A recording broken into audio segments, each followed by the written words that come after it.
Throwback Thursday here on Main Street Sports Today, presented by the Tennessee Orthopedic Alliance of Columbia. I'm Maurice Patton along with Wade Neely, getting ready to take you through the next 2 hours of sports topics of local, regional, and national importance. Looking forward to spending some time with you guys. Appreciate you all spending some time with us. Wade, how's your Thursday? Man, we made it to a Thursday, Mo. I'm pumped. It's been a great week. We're rocking. We're rolling. Things are happening. We're talking about them. And, it's the weekend is almost – I'm going to whisper this, but it's almost in sight. So we're The only bad part about that, though, is you only get so many of them in these precious kind of summer months. So it's kind of sad in many respects. But we're going to try to sneak up on it, though. So, yeah, absolutely. Looking forward to the weekend, but not before we hang out today and tomorrow as well. So it's going to be fun. Big show today. In the second hour, we will be joined by Heather Williams, who we typically have on Wednesdays, but we kind of got into a bit of a traffic jam yesterday in terms of guests. And so Heather was kind enough to work with us and let us bump her back to today to talk a little NASCAR, as we'll talk about Sonoma and what happened out on the West Coast. And this weekend, back in the Heartland, they'll be running at Iowa this weekend. Man, talk about a big difference from West Coast to the Midwest in less than a week, basically. Yeah.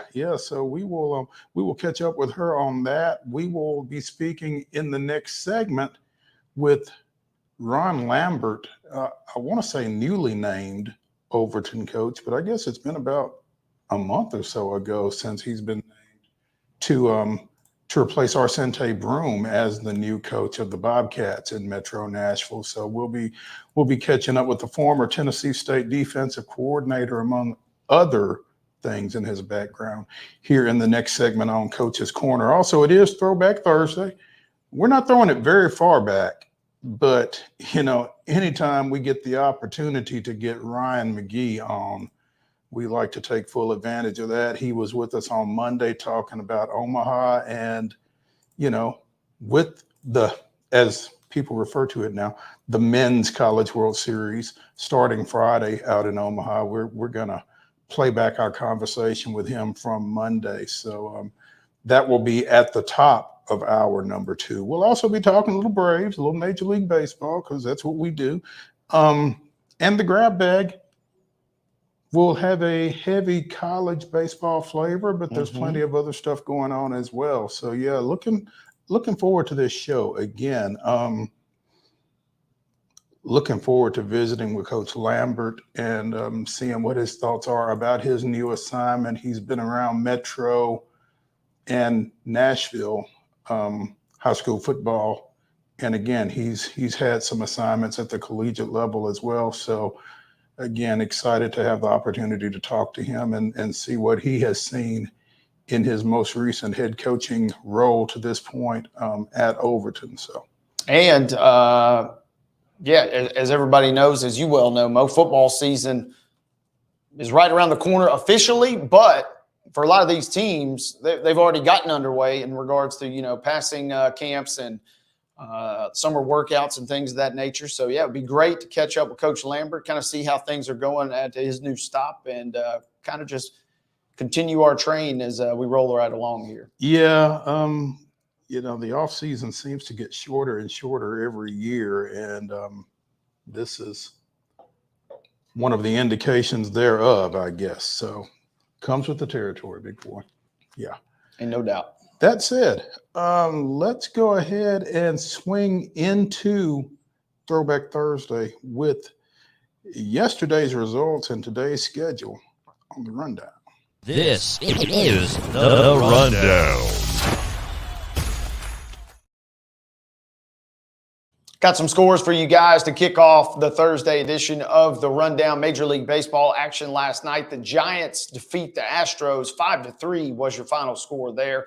As, again, San Francisco knocking off Houston in that one. Baltimore defeats Atlanta last night as the Orioles knocking off the Bravos 4-2 was your final score there. More on the Braves, obviously, as this show continues. Into minor league baseball now. The Sounds picked up a 4-2 win. We kind of told you guys about it yesterday, but again, 4-2 win over Gwinnett for our friends up in Nashville. And one WNBA game on the docket last night.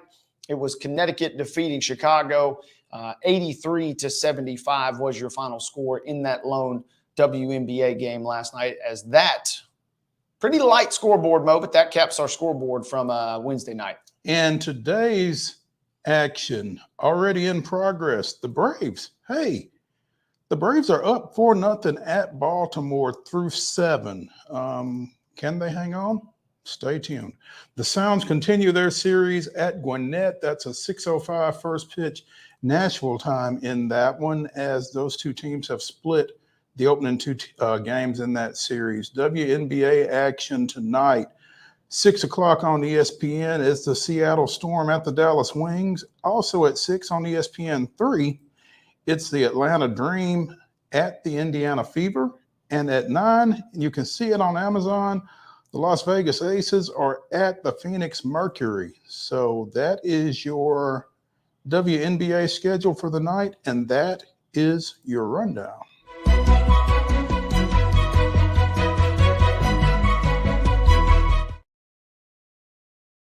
Today's top story brought to you, as always, by Piggly Wiggly over in Neely's Mill in Columbia. Be sure and get through there for their delicious daily deli lunch options, which are available until 6 p.m. Also, their hand-cut meats and everything is cost plus 10% at the cash register. Piggly Wiggly, Neely's Mill, Columbia, bringing you our top story. The Atlanta Falcons have been fined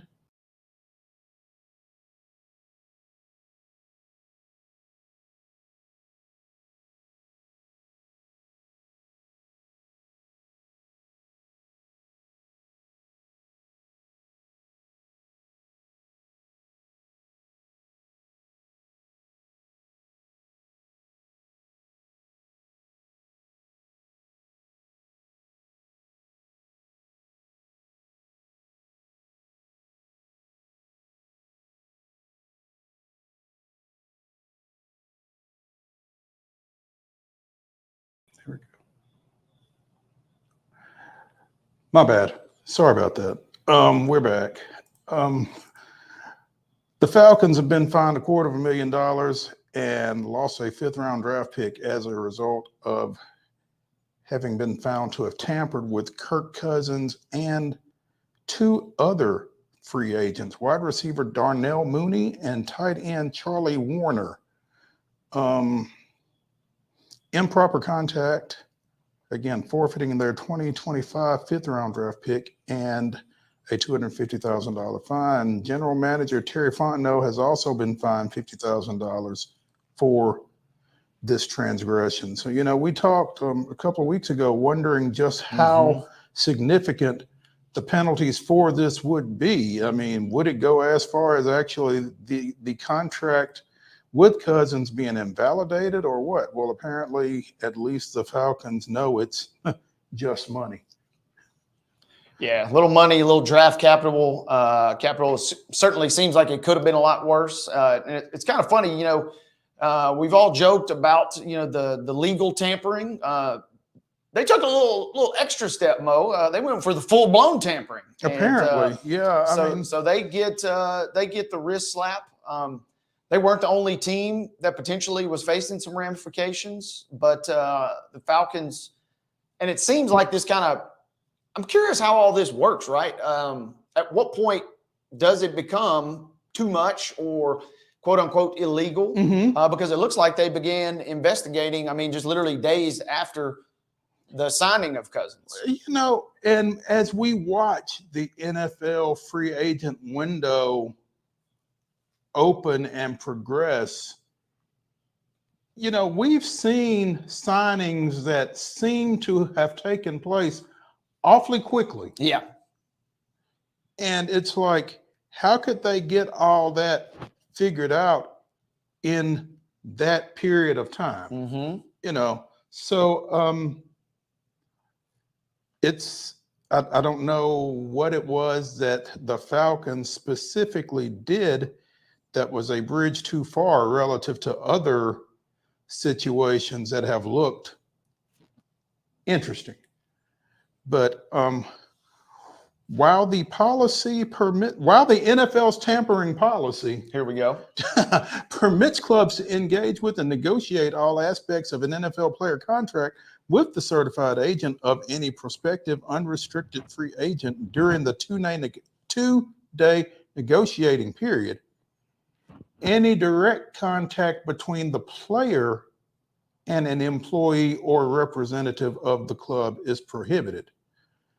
This includes discussion of travel arrangements or other logistical matters which the club acknowledges took place with regard to these three players. So they had contact directly with the players, not the players' representatives.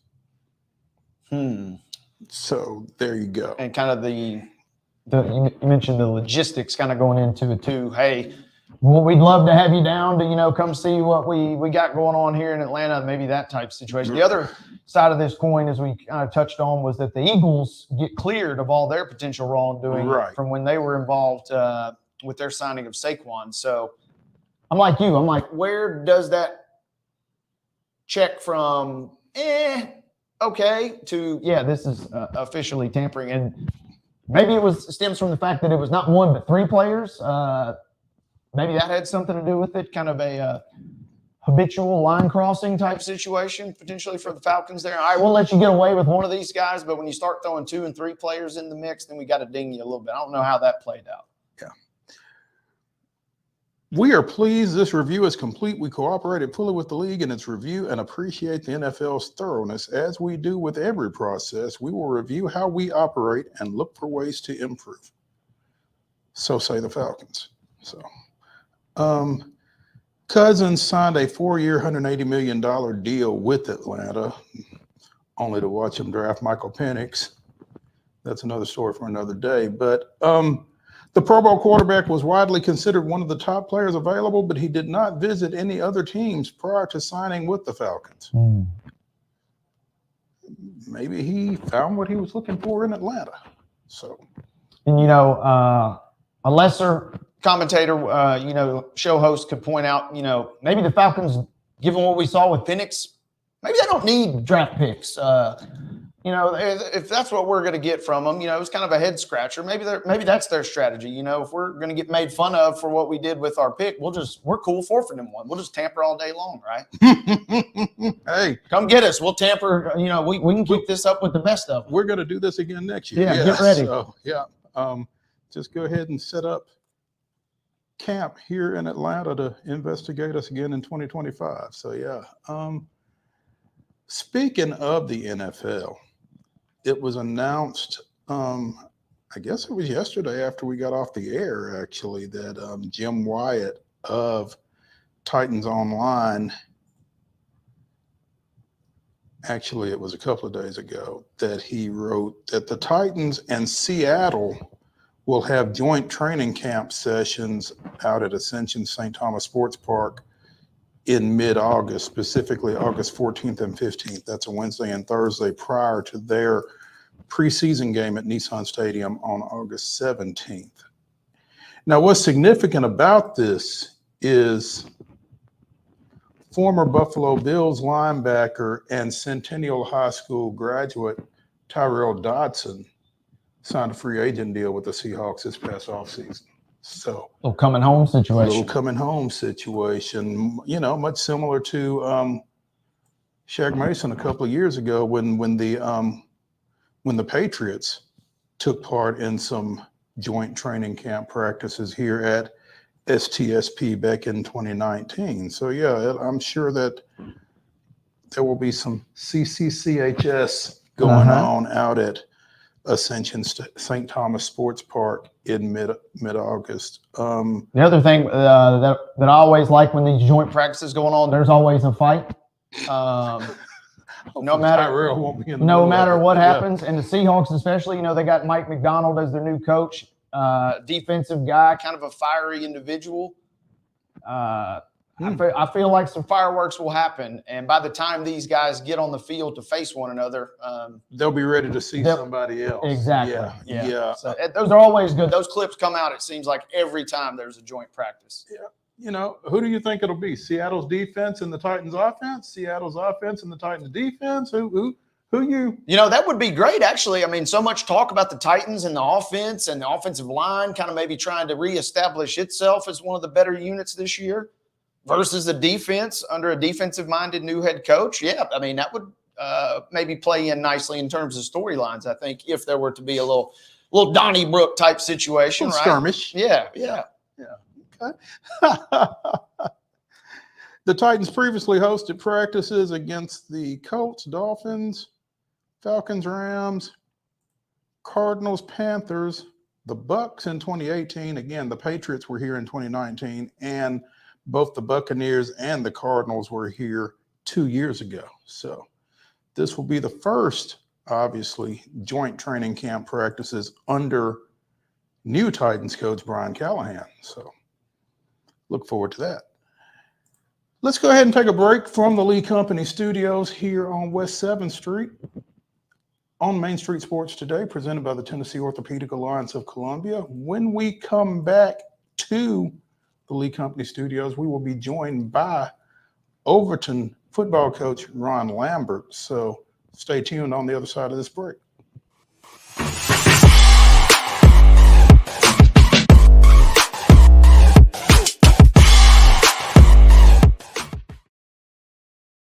The wild horses are coming to Franklin. The Mustang Heritage Spectacular. 4 days of celebrity freestyle, liberty training, trick riding, and extreme Mustang makeover. Plus the shopping. Over 100 vendor spaces with clothing, food, home goods, and things you can't find anywhere else. All that and celebrity signings at a music stage too. June 20th through 23rd at Williamson County Ag Expo Park. Don't miss a moment with a weekend pass. MustangHeritageFoundation.org for tickets. Hello, race fans, and welcome to Nashville Superspeedway. That's right, guitars and fast cars right here in Music City. This summer, NASCAR is back at the Nashville Superspeedway. Get your tickets now to watch your favorite driver take on the 1.33 miles of concrete chaos. Visit NashvilleSuperspeedway.com to lock in your spot June 28th through the 30th for the Ally 400 race weekend. Whether you're an athlete or a weekend warrior, when it comes to your performance, don't settle for anything less than excellence. We're proud to announce that Mid-Tennessee Bone and Joint Clinic is now Tennessee Orthopedic Alliance of Columbia, where we are redefining sports medicine and orthopedics. Tennessee Orthopedic Alliance's team of expert sports medicine physicians understands the unique demands of your body. TOA Columbia specializes in personalized orthopedic care, offering state-of-the-art treatments for everything from sports injuries to joint replacements. Learn more at toacolumbia.com. Custom Stone Handler supplies over 600 distributors and suppliers with quality stone products. Along with River Stone, we produce and distribute over 100 building, landscape, and other bulk products. Our goal is to provide quality products, service, and partnerships to ensure our customers' success. We firmly believe that the measure of any person or company is how they treat other people and customers. Give them a call at 931-490-4990 or visit CustomStonehandlers.com. Nashville Sounds Baseball is back in Hit City for the 2024 season. Spend your nights and weekends at the ballpark with weekly giveaways, fireworks shows, throwback deals, live music, and more. Top talent will take the field at First Horizon Park against the AAA Minnesota Twins, Baltimore Orioles, Atlanta Braves, St. Louis Cardinals, Cincinnati Reds, and more. Tickets start at just $10 and are available now at NashvilleSounds.com. We will see you in Hit City. With Lee Company technology, the best handymen are hands-off. Lee Company techs have been using visual findings and other smart technology tools for years to add transparency and virtually take customers along. You see what we see, whether we're in a crawl space or on a roof. With Lee Company, technology helps us help you, no matter what's happening in the world or at your house. We thrive under the lights. The city of performers. putting on one heck of a show. Headlining night after night. Welcome to Smashville.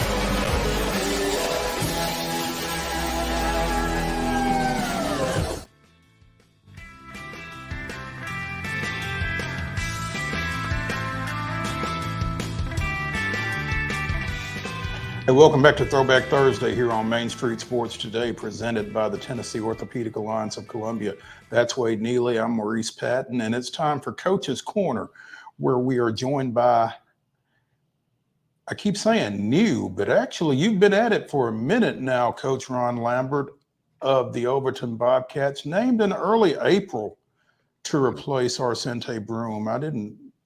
It didn't feel like that long. Time flies when you're having fun, huh, Coach?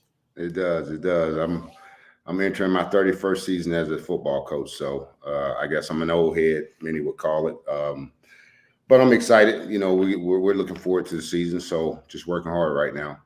Great. We appreciate you taking a minute to visit with us here. Coming off of a successful stint as an assistant at Davidson Academy after some previous high school head coaching roles at Rossview, Whites Creek, and Republic, what was it about this situation that drew your interest? Overton's been kind of on my radar for a long time, actually. When Arsente got the job there, I guess 3 years ago, I interviewed for it then. It was just something about the place. I mean, I thought it was a special place. Obviously, we've changed administration since the last time I interviewed, but our administration is really good. And, you know, it was just one of those places when I walked into it the first time, I just kind of felt like it was the right place for me. And, you know, we had a great foundation. And so it wasn't that hard to accept that job. It was just one of those things that kind of pulled me off the couch and made me want to be a head coach again and, you know, kind of rejuvenate myself after taking a year off before going back to Davidson. As you kind of accept this new position, Coach Lambert, and kind of get your juices going back again in the head coaching ranks, what was the first thing that you noticed or tried to address as far as trying to rebuild and put your best foot forward with this program, kind of put your thumbprint on the program, I guess? Really just the overall culture of the program. You know, there are already good players here. You know, we weren't really hurt for talent. I think we were more so looking for just a steady direction, something that we could sustain over a long period of time. So I would really say just the overall culture of the program. You know, I think Arsente did a pretty good job of just, you know, doing the best with what he had. And, you know, every coach has his own touch. You know, my thing is discipline and structure and just doing what's right day in and day out, on and off the field, and, you know, let the game kind of take care of itself. You know, if you were willing to put in the work and be disciplined about what you're doing and have a sole purpose for you being there every day and working hard, most of the things with regards to football takes care of itself. It's all those other things that kind of hold people back from being successful. Has it been a super easy process for you personally, kind of getting back in the head seat after a couple of years away? Are there some things that you had to kind of maybe relearn or kind of, this feels a little different from the last go around? No, I mean, honestly, I've been around this game for so long. I've been around a lot of good coaches, and you know, I worked with Jonathan Quinn for 4 or 5 years, and you know, he gave me a lot of autonomy to kind of just be a football coach. And so, you know, I handled a lot of day-to-day things at Davidson Academy as well. So getting back into the head coaching role wasn't a difficult thing. I mean, you know, to me, coaching's coaching. You know, I'm a guy that delegates a lot of things. So I've tried to put together a pretty good staff that, you know, I can trust to do what they're supposed to do. So it's just the way I've always done it. I haven't changed with regards to just how I operate a program and how we try to do our business day in and day out. As far as coaching staffs, I mean, you know, that we're still kind of putting it together, but I think we've got most of our coaches. We got a 9-man coaching staff. So I think we got some good ones. And that was kind of the main focus, is just getting the right guys in to coach the kids and make sure everybody could uphold the discipline and the structure that we were trying to implement into our program. Newly named Overton football coach Ron Lambert joining us here on Coach's Corner on Main Street Sports Today, presented by the Tennessee Orthopedic Alliance of Columbia. Coach, given your defensive background, having played corner at Wake, having been defensive coordinator at Eastern Illinois and at TSU prior to entering the prep ranks, is it safe to assume that Overton will kind of be a defensive first program? I mean, people that know me know. I mean, everywhere I've been, we've had a pretty good defense. I mean, you can go back to Tennessee State, you can go back to Illinois State. My record kind of speaks for itself with regards to just what we've done defensively. Davidson Academy, we set the bar pretty high. During our undefeated season, I think we gave up 7 points a game and 36 takeaways. We play defense the way I think you just play defense. You get after it. We keep it clean. We don't do a lot of hitting. We don't wear pads on our legs during the week. We learn to hit high. We're just, we're going to play with great effort and, pursue the football and be ball hawks and things that the good defenses are made of. I mean, I think sometimes we get enamored with just X's and O's, but defense is a lot simpler than people make it. We simplify things where our kids don't have to think a lot. They can just play. And, we don't try to mimic a pro scheme or a college scheme. We have our own scheme. We're a 3-4 defense. People that's followed me know that. We play a few coverages, not a whole lot. And we blitz a lot. We come from everywhere. And I think we're fun to watch no matter where we go. And so I can go back to Rossview. I can go back to Davidson Academy, Tennessee State. I mean, I've had good players at all those places. So we've had good defenses. But it'll be a focus, because I think you got to be good at something starting out. And, offenses typically take a little bit more time to develop and kind of, get that cohesion and timing down. So our focus is not solely defense, but I expect us to be really good on defense starting out and allow our offense a chance to kind of get going and hopefully catch up somewhere by the time we get into region play. Talking about your defense, in your mind, what would your perfect, or obviously it's a work in progress, but what would a quality offensive unit look like? And maybe just kind of survey the situation in terms of what you guys have personnel wise on the offensive side of the ball. Look, I told our offensive coordinator, I told him, I said, look, if you score 35 points a game, we won't lose. Now, is that true? I like that. I haven't. I mean, I can honestly sit here, and it's just the honest truth. I haven't been in shootouts. We've either really gotten beaten really bad. But as far as going back and forth scoring, I'm not accustomed to shootouts. And so our job is to make sure our offense can score points. Our job on defense is to make sure we make it easy for them to score points and maybe score some points for them with pick sixes and fumble recoveries and block punts and things of that nature. We're open basket. We're not going to hide anything. People know me, know what I am, know what we're going to do. They can expect us. I mean, it's put your track shoes on. That's all I can tell you. Just put your track shoes on, and that's offensively, defensively, special teams. We're not a one-headed monster. We're going to be a three-headed monster, and we're going to be good in all phases. And I think we've got the potential to do some things that, maybe Overton hasn't done here in the last couple of years. Obviously, we want to make the playoffs. Our main goal is to win our region. It's a tough region with Brentwood and Ravenwood and the rest of the schools, but I have familiarity with those guys. I have familiarity with the coaches. And, at the end of the day, it's 11 on 11. It's not about the names on the jersey. It's about the kids on the field. And, I feel like we got some strengths that maybe some of the other schools maybe don't have, and they've got some things that we don't have. So at the end of the day, it's going to come down to just playing solid football in three phases and trying to be the best version of us that we can be. We're not trying to be anybody else. We just want to be us. Coach, you mentioned that region that you're in, Region 6-6A. There's 5 Williamson County schools, Brentwood, Ravenwood, Independence, Summit, Franklin, and y'all. Yeah. Not exactly an easy region schedule. I mean, how, as the only Metro Nashville team, do you get your guys ready on a week-to-week basis for what you're going to see in that region? Well, once again, Mo, I think that's a matter of perception. We're a metro school because we're in Nashville, but we got 2,200 students to draw from, and as of right now, we got about 80 kids on our roster, and we're just starting out. So we don't look at, hey, Ravenwood, Brentwood, all these other schools, that they're different than the Pearl Cones and all these other schools. Hey, we got nice facilities, we got a nice locker room, we got nice uniforms, we got a good coaching staff, we got good players, we got players that's going to play at the next level just like they do. And so what it comes down to is, do you believe you can win? And so our approach is going to be very simple. Put them on the field, we'll play, and if we're better than them, we'll win. If they're better than us, they'll beat us.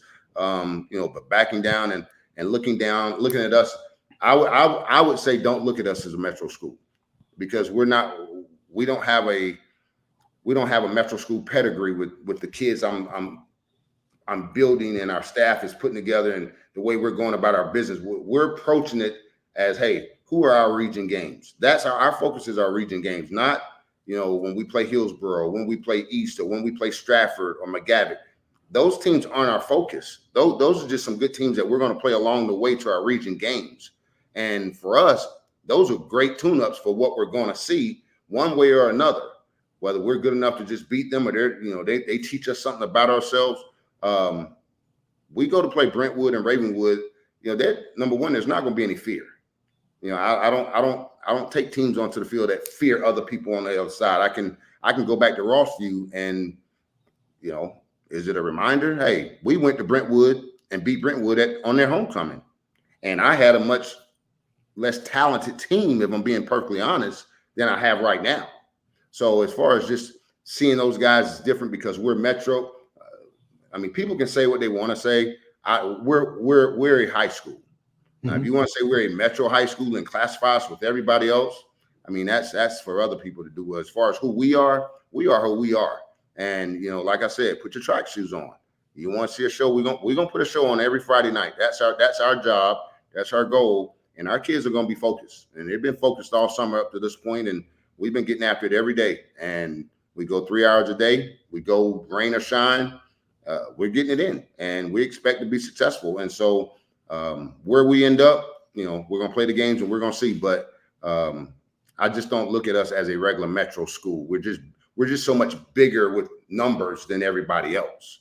You can't compare a school that's got 500 kids to a school that's got 2,200. We got a much bigger draw. Yeah.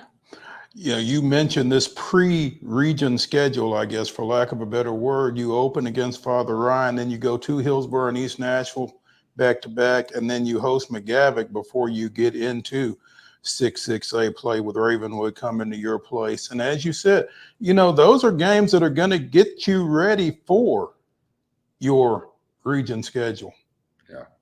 Yeah. And on top of that, we've got 3 scrimmages, preseason scrimmages. We got some joint practices with some other schools. So we're going to get a lot of work between now and the time we get into our region schedule. We would have already have played basically 6 ball games per se, full ball games. If you want to count scrimmages, however you count those, but you look at 3 scrimmages, 5 non-region games before we get into 4 non-region games before we get into a region game. Look, if we're not ready by the time we get into our region, and that just means we're not where we probably should be.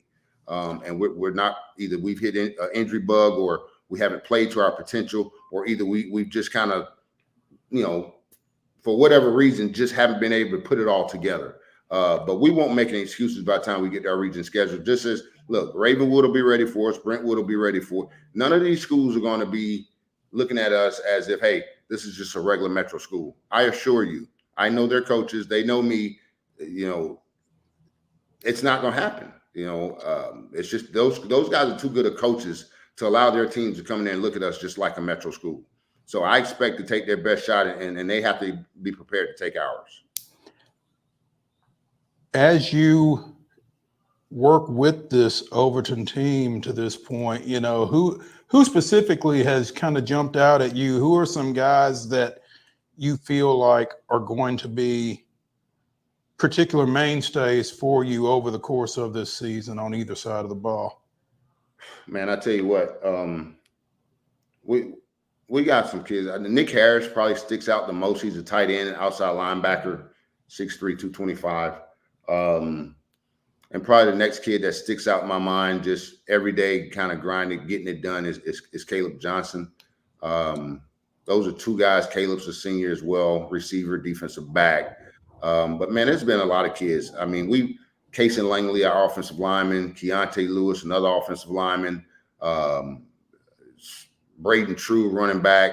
Like, dude, I mean, honestly, I can name about 15 kids right now that I'm excited about that's really proven that, that they're willing to change some things so that we can elevate our football team and really elevate our school and our community, man. Like we have high expectations. We expect to win.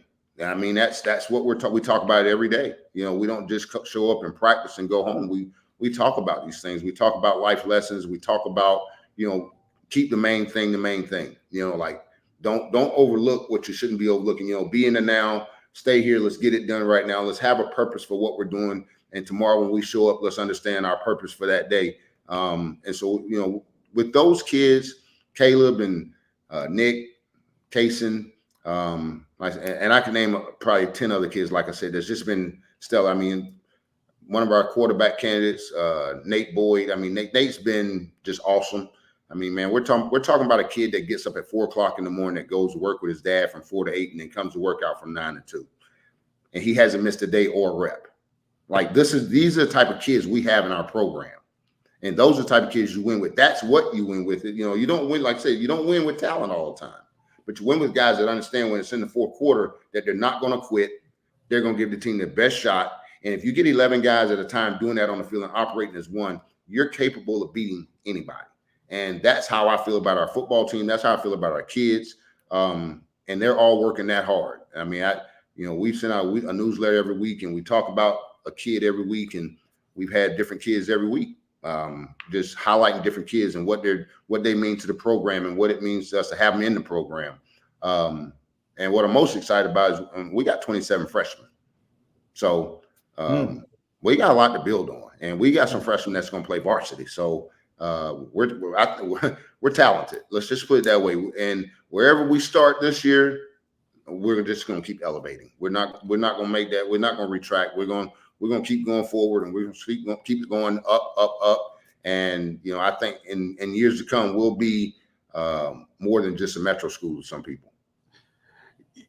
Coach, you mentioned a couple of kids right off the top, Nick Harris and Caleb Johnson, and you mentioned they play both offense and defense. In Class 6A, how concerned are you with too many guys going both ways, or is there too many guys going both ways? What is the level of concern as a coaching staff in terms of, trying to rest guys on one side of the ball or the other, that kind of thing? Yeah, look, we're deep in talent. And so we understand how to rest guys. We understand when to rest guys. I pull guys from workouts every day and say, hey, we get halfway through. I say, hey, you're done. Just to keep legs under them. And as we progress through the season, you manage it. Great situation is, we got 3 scrimmages. Well, I can almost assure you Nick Harris is only going to play in one of those. It doesn't make sense for me to play him in 3 scrimmages. I know what Nick Harris can do. That's where I take my kids that are younger kids and develop them during that time. My goal is to take any freshman that is capable of playing varsity, give them all of those reps and all of those scrimmages. By the time we get to our region game, that kid is either going to be a great special teams player or it's going to be a great player for us on the offense or defense. And if they're not ready, then they just play JV. But that's how we keep our kids fresh. I'm not going to have a team full of starters on kickoff. Our kids understand in a great business system, everybody plays a role. Everybody plays a role and knows their role. It's outlined for them, and they're expected to live up to that role. We talk about that, right? Hey, you may not be the starting wide receiver. Your role might be to be a great special teams player until you can learn or beat the guy out in front of you. That's your role. And so if you get kids to understand those things, you start to see kids gravitating towards, hey, coach, I want to be on special teams. I'm only going to dress 65 kids every Friday night. That's all the uniforms I have. So no matter where we go, we're only taking 65 kids in uniform. And so we have to understand that we got to have the right 65, and we got to have guys that's going to produce. We got to have guys that's going to be able to make plays when they're supposed to make plays. So that, that guys playing both ways. Look, I got probably one offensive lineman that's going to start on defense. The other 4 won't even play defense probably. We have no depth problem anywhere on our football team. My defensive players, look, the one thing we have is speed.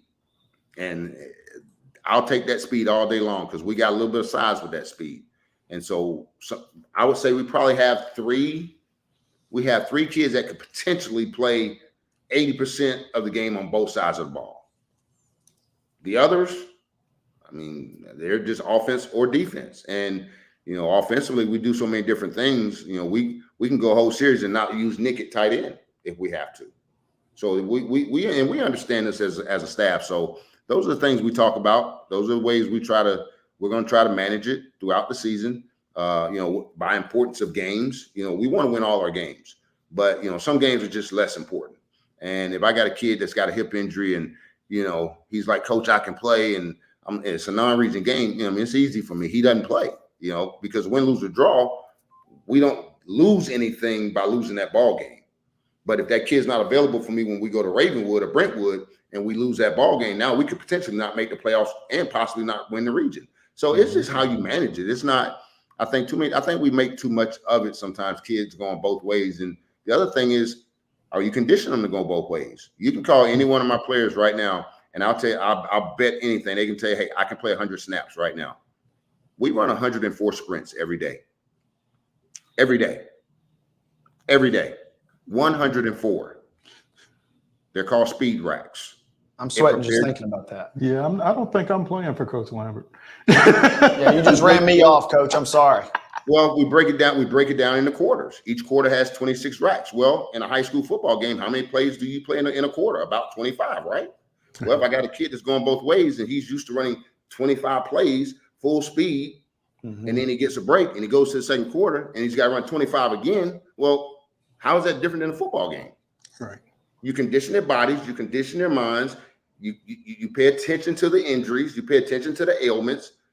But this is what we're doing right now. We're conditioning their body to play 104 snaps a game. So anybody on my football team that goes out there right now, you're never going to see us tired. We're never going to look like we're tired. And today, to be honest, we ran 115 sprints because we went in overtime. Coach Lambert just ran both of us off, but that's okay because he didn't want us anyway, And right? and thank goodness it didn't go to 2 or 3 overtimes, I guess, Coach. It will before the summer's over. Oh, mercy. Come on. You get me fired up in here, though, Coach. I'm ready to run through a brick wall for you. Just not 115 sprints. Just not 115 times at worth. I promise you that. That's what they said until they did it. Get your track shoes on, Coach Ron Lambert said, because his Overton Bobcats are going to be ready. Coach, we appreciate you joining us here on Coach's Corner. We look forward to the upcoming season for you guys and look forward to catching up with you soon. Appreciate it, Mo. Thanks for having me on. Thank you, Coach. Hey, when we continue here on Throwback Thursday on Main Street Sports Today, we'll be talking Little Braves. They might be getting ready to do something, but I think there's still some outs to get. So we'll just kind of keep it on the down low for now. But stay tuned on the other side of this break when we return to the Lee Company studio.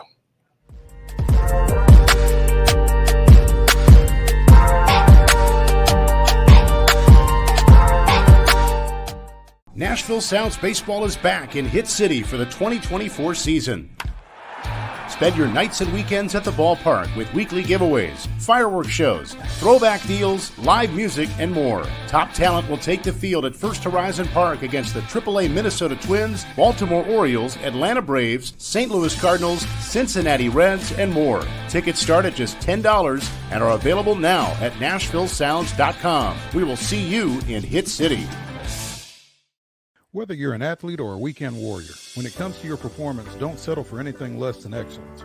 We're proud to announce that Mid-Tennessee Bone and Joint Clinic is now Tennessee Orthopedic Alliance of Columbia, where we are redefining sports medicine and orthopedics. Tennessee Orthopedic Alliance's team of expert sports medicine physicians understands the unique demands of your body. TOA Columbia specializes in personalized orthopedic care, offering state-of-the-art treatments for everything from sports injuries to joint replacements. Learn more at toacolumbia.com. With Lee Company technology, the best handymen are hands-off. Lee Company techs have been using visual findings and other smart technology tools for years to add transparency and virtually take customers along. You see what we see, whether we're in a crawl space or on a roof. With Lee Company, technology helps us help you, no matter what's happening in the world or at your house.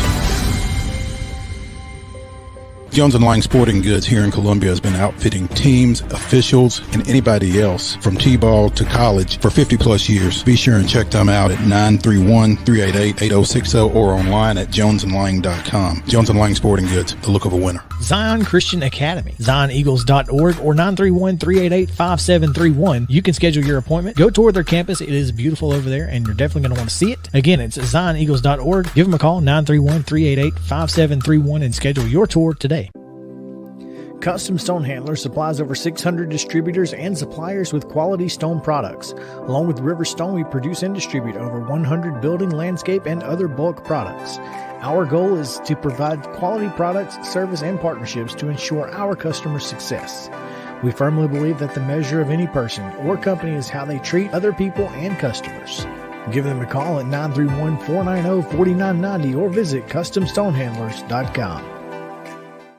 Piggly Wiggly, located in Neely's Mill Shopping Center, is Columbia's locally owned and operated Cost Plus 10 grocery store dedicated to serving the community with low prices and smiling faces.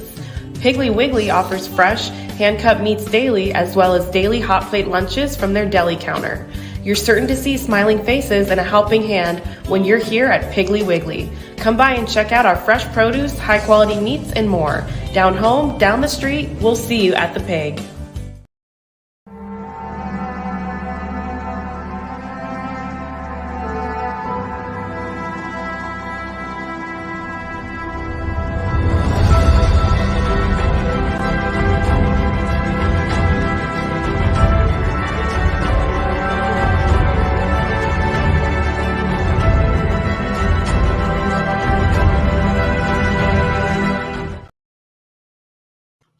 June 13th, 1998, Javi Lopez and Andrew Jones hit back-to-back home runs in the second and third innings of the Braves' 9-7 win over visiting Montreal, marking just the fourth time in MLB history that teammates had gone yard consecutively in consecutive innings. That was this day in Braves history. That's one of those stats that when I hear, I think two things. I think, number one, that's really cool. And number two, I would have never thought about trying to chart that. So baseball just always has unique ones like that. Man, it is amazing the stats that they keep. And I don't know how. It's crazy. It really is. And talk about two great all-timers. Yeah. Definitely both those guys are in Braves history for more than just that, for sure. But, the Braves had a disappointing performance yesterday in a 4-2 loss at Baltimore. Trailed 2-0 for the longest before Matt Olson hit an absolute tank over the right field wall to tie the game 2-2. And then in the bottom of the eighth, Colton Cowser hits a 2-run homer to win it. But it is 6-3. With 2 outs in the bottom of the ninth. The Orioles have runners at first and second, and Ryan Mountcastle just grounded out. 6-3 Braves final. Bingo. As they snap a 5-game losing streak, which was the longest losing streak for the Braves since 2017. A span of 934 games they had gone without losing 5 straight games, and thank goodness it wasn't a 6. So. Mo, my phone will blow up here in about an hour because my sister, she was out of town the last couple of days. She was in New York. She had a layover today in Baltimore, and I was giving her guff for not going to the game.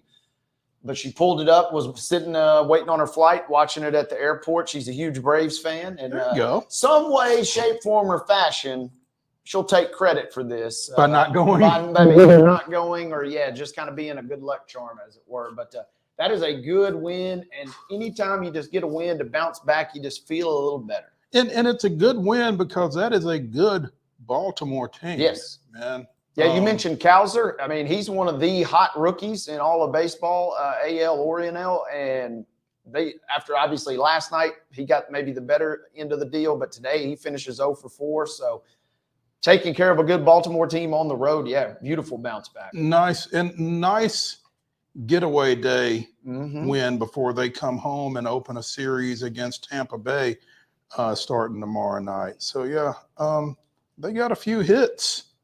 12 to be exact in the 6-3 victory. Ronaldo Lopez continues his good work on the mound, but that's a good win for a number of reasons for the Braves. Again, 6 runs after this stretch of offensive inactivity, lack of production for sure. Albies goes 4 for 5. Ozuna was 2 for 4. Duvall with a pair of knocks. So, good day at the plate for the Braves in this 6-3 victory.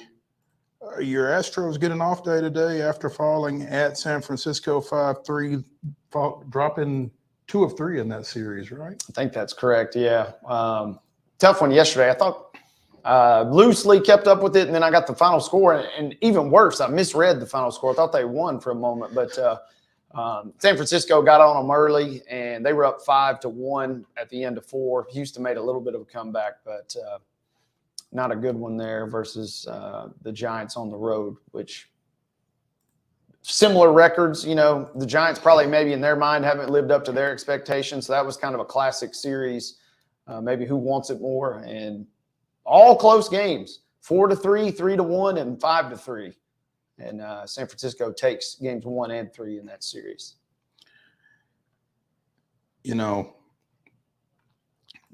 Philadelphia has been playing some really great baseball. And much as it pains me as a Braves fan to acknowledge that, there's no real way around it. And while you hate to see anybody get hurt, it'll be interesting to see how they respond to the loss of JT Realmuto, who has had surgery to repair a meniscus in his right knee, apparently, and is expected to be out for about a month. So, now I don't know what their catching situation looks like behind him, but it certainly doesn't look as good as him. I mean, Realmuto has been one of the best catchers in the league, even going back to his days in Miami. So, you hate to lose somebody like that, 33-year-old catcher. Here's an article, MLBTradeRumors.com. Phillies likely to pursue additional catching depth. That was my immediate thought is if it's a month, maybe okay. If it's potentially longer, maybe you go out and you just drop some cash and get you somebody. But again, you're not going to get anybody that's going to not be to that level. him. Yeah. But again, 33 at that position. And I don't know that he's really had any significant health issues prior to this. I mean, again, you don't want to see anybody get hurt. And that guy's fun to watch, and I hope he's able to come back and be as close to 100% coming off of something like that as possible. He's really good at what he does, man, and he's a lot of fun to watch. And for the Phillies, you hate to see something like that come in the way of the season that they're having to this point. I mean, let's just be real about it. They're not happy about it by any stretch. They're not happy about it. Playing. And I mean, as a Braves fan, I'm not happy with the season that they're having, but I'm not going to hate on them about it. It is what it is. They're playing well. We're not. But you just hate to see somebody go down. So hopefully he can get back and get back to being, himself physically as quickly as possible. He is their 4th position player on the injured list, joining Trey Turner, Brandon Marsh, and Cody Clemens. So that's Cody with a K, by the way. So that'll be something to keep an eye on. What the Phillies do, both to try to replace JT Realmuto and how they respond to his absence for however long it may be. Yeah, and their schedule, as we've talked about, it's about to get a little tougher here in the next month or so after kind of a relatively light stretch to start the year. So be interesting to see, if they go out.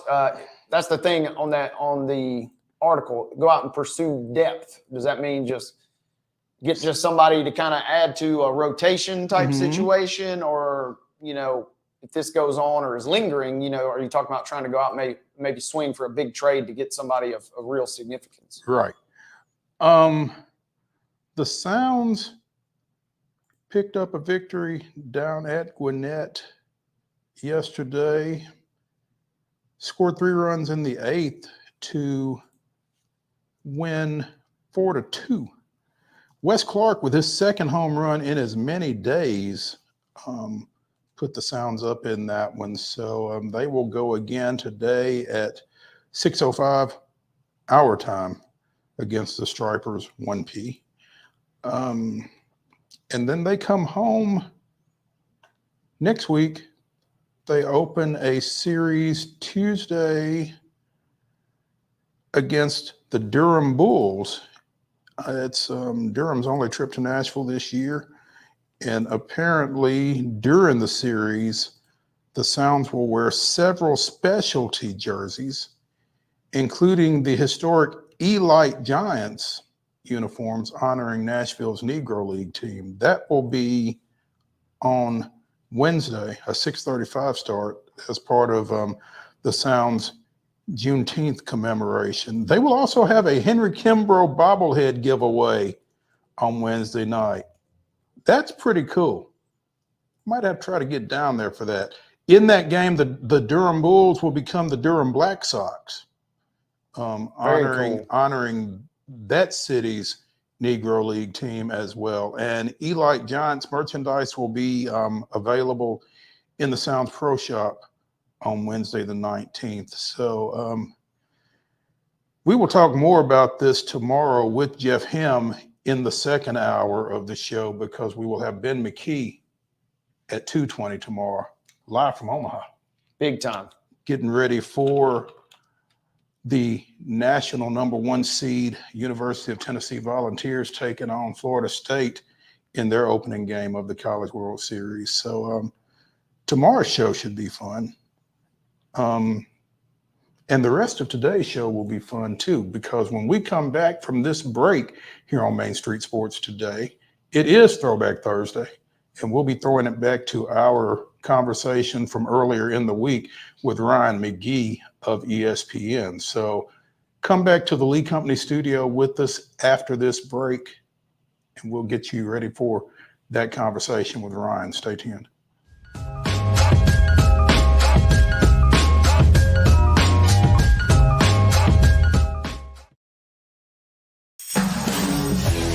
We thrive under the lights. A city of performers, putting on one heck of a show. Headlining night after night. Welcome to Smashville.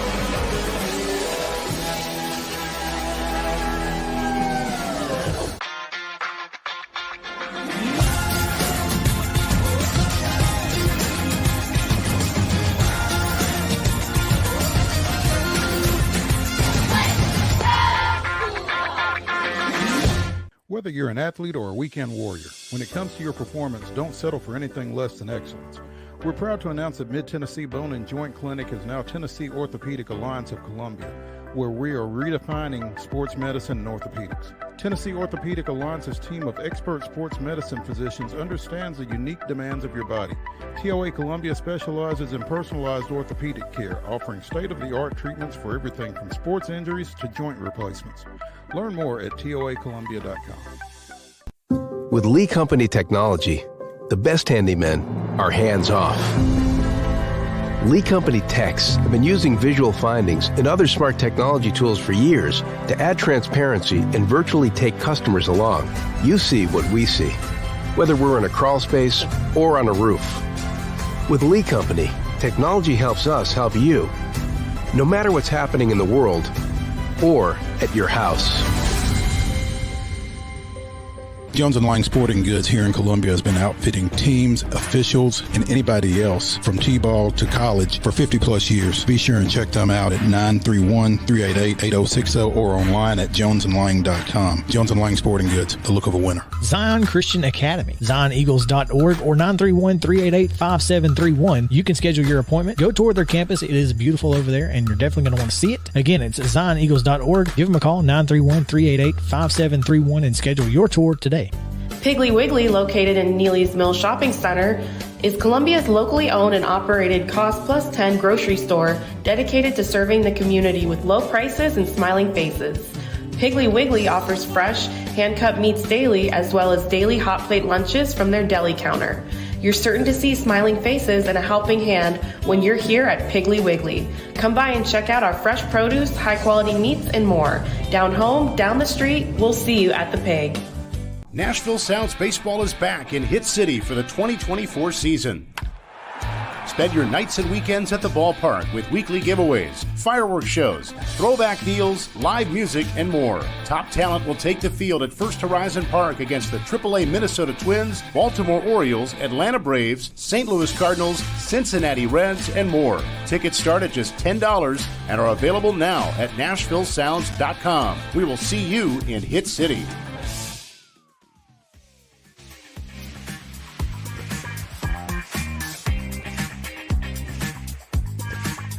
It's the second hour of Throwback Thursday here on Main Street Sports Today, presented by the Tennessee Orthopedic Alliance of Columbia. That's Wade Neely. I'm Maurice Patton. We're getting ready to throw it back to Monday's conversation with Ryan McGee of ESPN as we talk a little bit about Omaha and the College World Series that starts up tomorrow. North Carolina and Virginia in an all-Atlantic Coast Conference matchup gets things started at 1 o'clock our time, followed by UT and Florida State at 6. And then on Saturday, it's Kentucky and North Carolina State, followed by Texas A&M and Florida. Those games are at 1 and 6 on Saturday. So should be fun. If you like college baseball, this is the mecca for it. And nobody enjoys it quite like Ryan McGee, even though he's not going to be there for the duration. Some is better than none, I suppose. But yeah, I would agree with that. I would absolutely agree with that. And having been for the majority of it once, I can see where you might want to kind of try to cut it down if you can. But anyway, here's Ryan McGee. While we will be doing a little looking back at the NCAA Super Regionals, we will also be looking forward to Omaha in the Men's College World Series that starts Friday. And helping us do that is ESPN's Ryan McGee. Ryan, good afternoon. What's up, boys? How we doing? How are today? you? How we doing? I'm good. I just got home from Nashville late Sunday night because Marty and I were there working on. So ABC will televise a big CMA Fest special in fact, it'll be probably the night of Game 3 of the NCAA of the Men's College World Series. And so he and I were interviewing country music people out there on Broadway. And man, boys, I've never seen so much denim.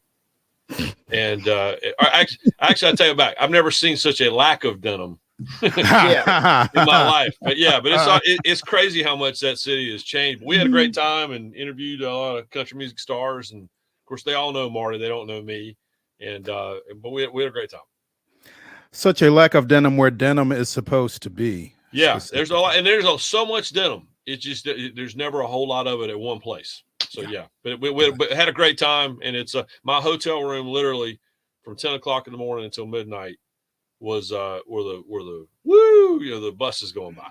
Oh, woo.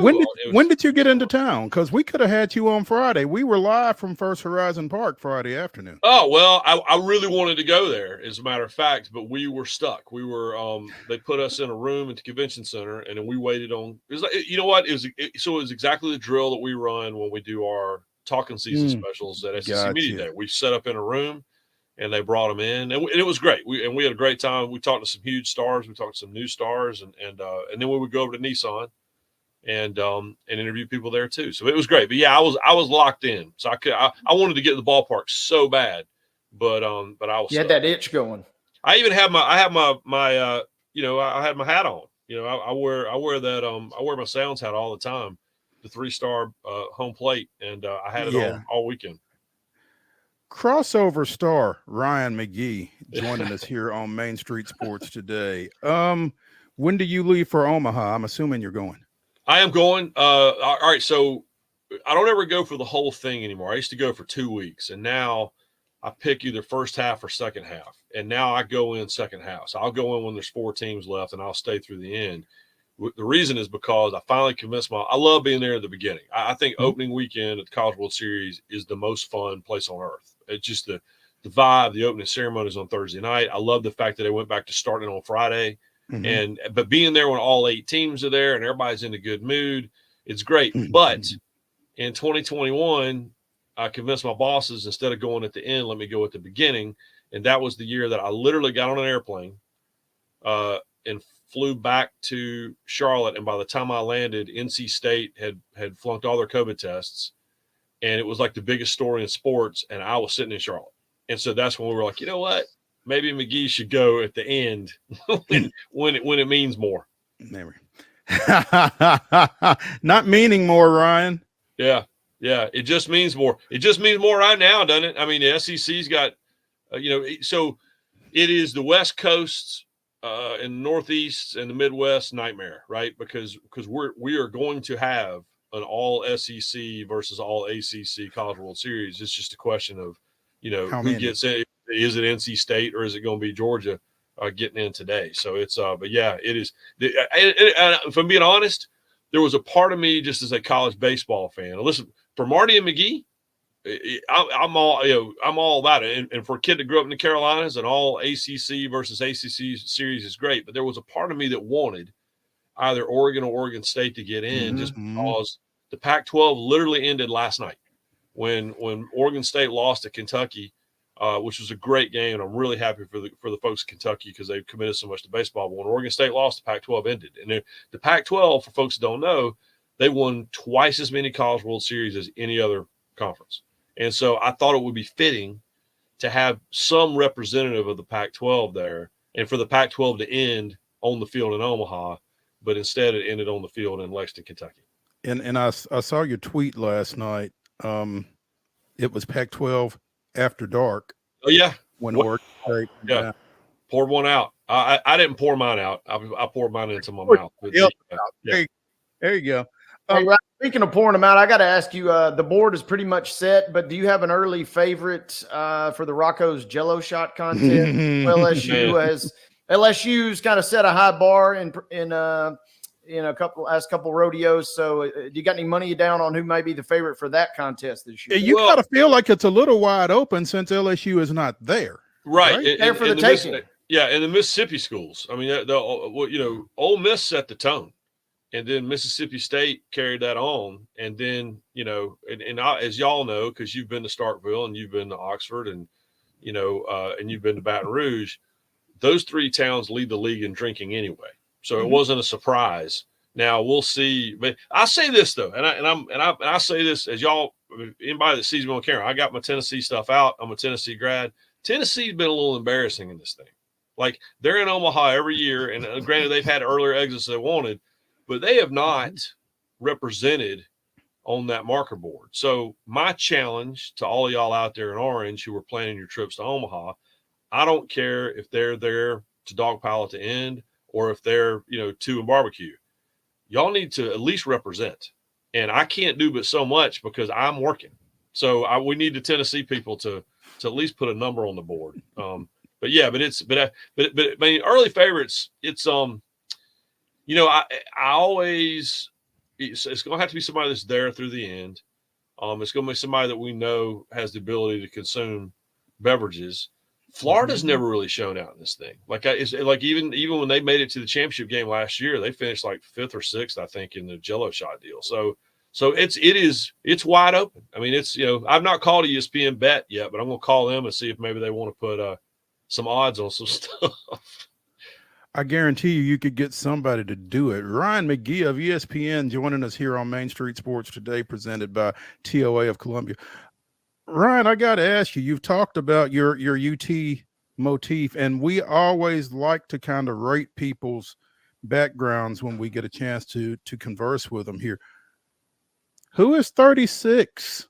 All right, so that's a real jersey that came from Tennessee, and I'm told that it was worn on the sideline of like the Alabama game. It was Coach. The picture we always see of Johnny Majors being carried over to shake Bear Bryant's hand and all that. I'm told this jersey was worn like a reserve jersey, like dude never played.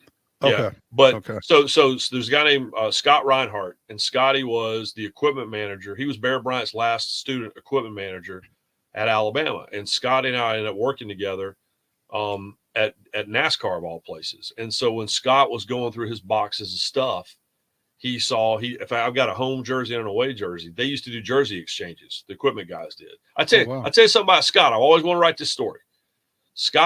We're pretty sure Scott got Bear Bryant's last autograph because Scott was the equipment guy.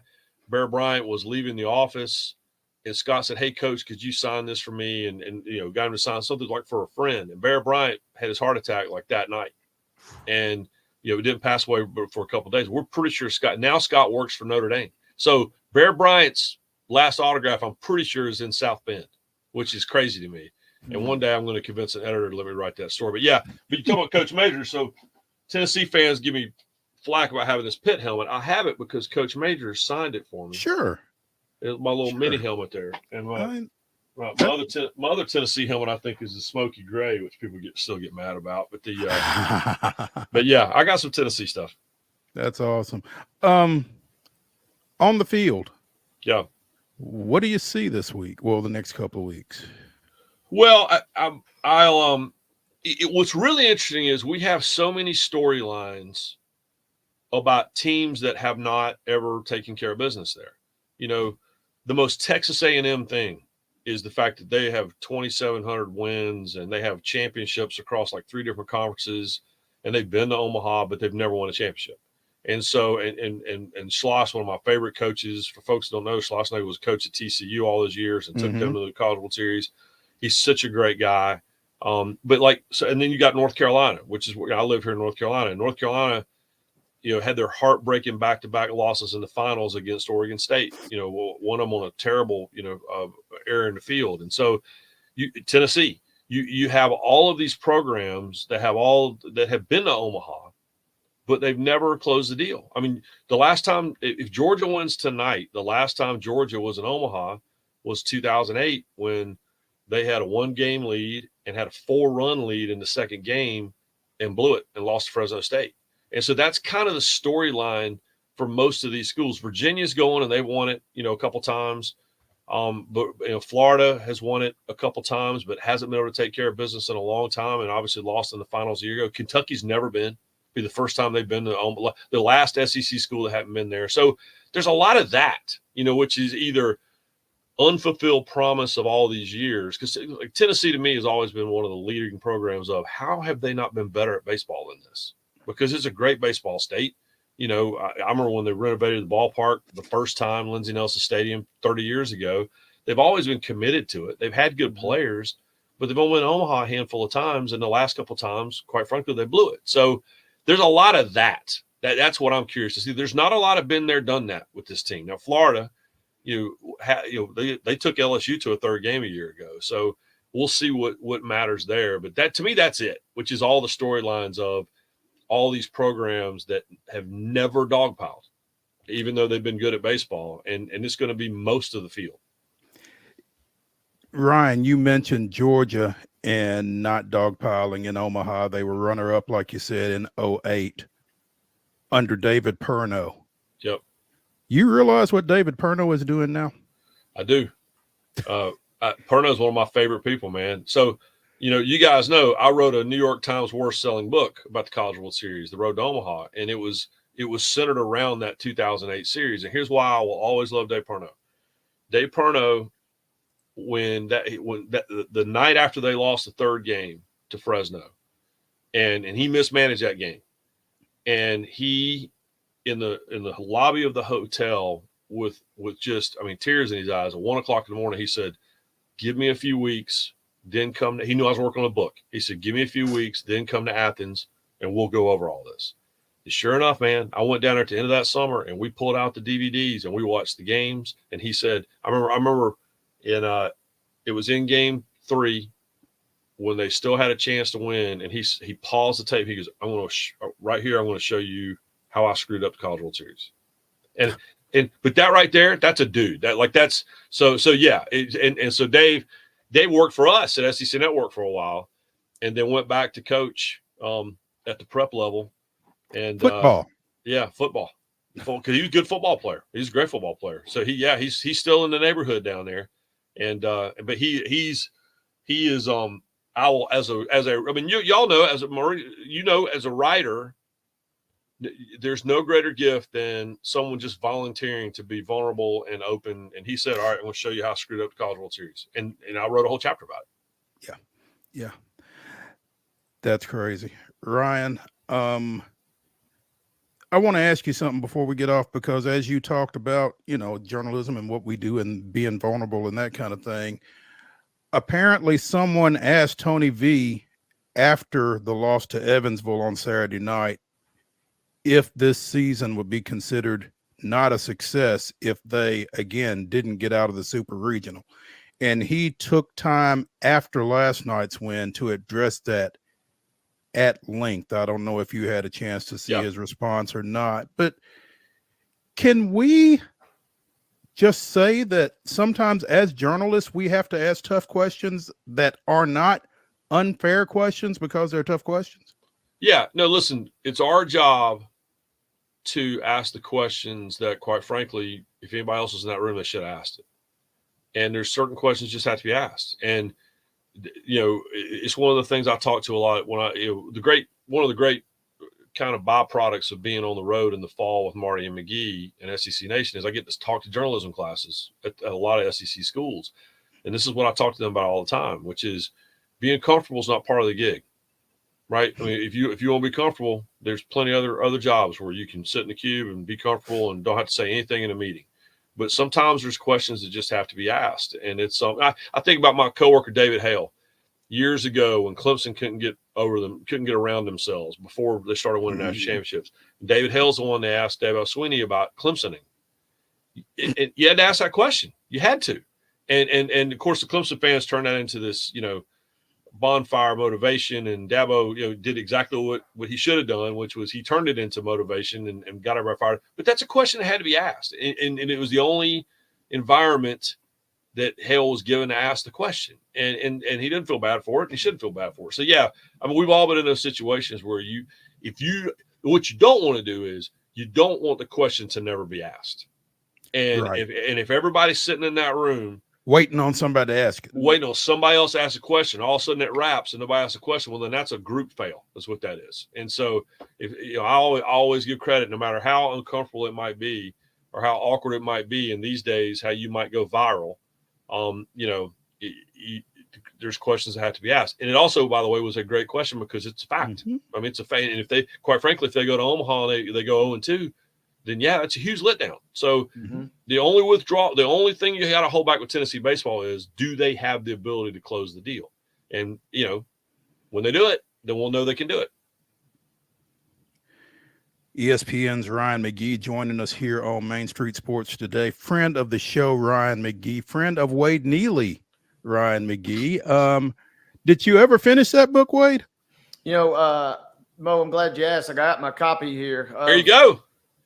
Welcome to the Circus of Baseball. Ryan, the interesting thing, you autographed this book for me last year at SEC Media Days, and I was very thankful for that, but I found it very unusual. You wrote "Go Gators" for your autograph. That was just the most unusual part, as we got a photo there of you doing that. But yeah, you pinned in ink "Go Gators," which I just found kind of bizarre. Yeah, I'm already your background and everything. Yeah, today. I'm already going to get my phone's already vibrating for what I just said about Tony V. And asking tough questions, so I know now that's only going to get worse. But let the record show he did not do that, and it's a fantastic book. And thanks for the help. I'm sorry about that. Hey, but last summer, and really any summer, you kind of start getting that itch around or really before summer, like April, and you just kind of feel baseball season right around the corner. And when your book came out last year, it just scratched an itch that I didn't even really know that I had at the time. And I loved reading it, and a phenomenal job that kind of just puts you in the essence of small town America and minor league baseball, I thought.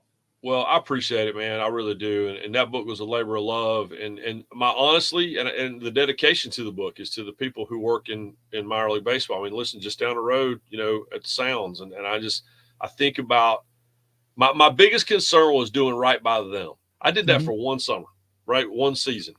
And what I wanted to do is I wanted to make sure I did it right by my friends who have worked in minor league baseball for decades and the people who dedicated their lives to it. And the good news is, knock on wood, is that a lot of the people who have worked, the lifers, they've reached out and said they enjoyed it. And so that was the main thing is I want to do right by them. But that's a love letter to minor league baseball. And I hope that with all the changes and everything that's happening, I'm hoping, and I feel like this is also something you can say to collegiate sports right now. Don't ever lose touch with like that feeling that you get from that book if you're minor league baseball, because that's what sets you apart from everyone else. And so I hope that maybe, I don't know, maybe someone in Major League Baseball read that book and feel that way before they screw everything up. And if you read it, you can feel sticky. You can feel the summer night kind of just pulsating through the book. So I kind of had to turn the air conditioning on when I was reading this. Yeah, you could just feel those summer nights just kind of setting in on you. Yeah, Dan Levitard, I did a show a year ago when we were promoting the book, and he goes, I read your book, man. He goes, the Dairy Queen machine almost killed you. He said, the tarp almost killed you twice. He goes, you were making $100 a week. Was this actually fun? I'm like, dude, it's the most fun I ever had. When you're 23, you don't know any better, right? But it was, but I appreciate you saying that. You went and grew up from there. Ryan McGee of ESPN joining us here on Main Street Sports today. Ryan, we appreciate you taking some time with us. Enjoy Omaha. Hope to see you in Dallas here in a few weeks. I will definitely be there. Definitely be there. Come by and see, because at that point I'll be like, man, I'm tired of hearing Marty's voice. So y'all come over there and help me give me somebody else. We'll hit you up, brother. I appreciate it, boys. Man. All right, thank you. All right.